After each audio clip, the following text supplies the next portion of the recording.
This is my malunggay tea. Yan guys. Ngayon ito ginagawa ko after eating my meal.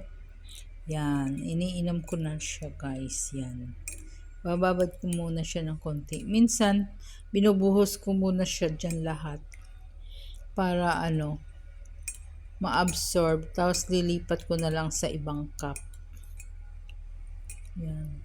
Minsan inuulit ko pa yan. Nilalagyan ko pa siya ng tubig ulit. Kasi nandyan pa naman din yung lasa niya. Yeah guys, for sa ating health. Alam nyo guys, pwede ito sa mga diabetic. Yan. Ko yung yung kanyang benefits mamaya. Yan. Up yan guys. Yan.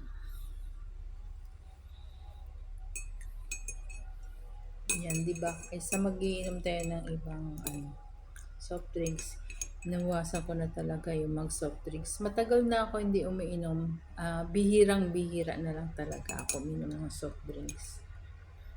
Kaya siguro lumiit yung aking tiyan.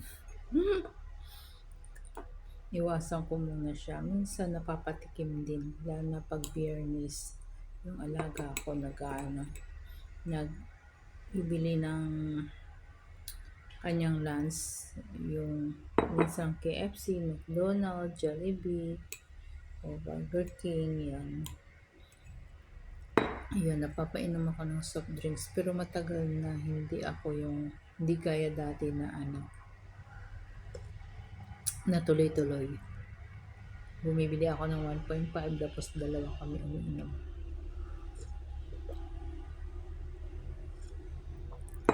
Yan, sarap guys.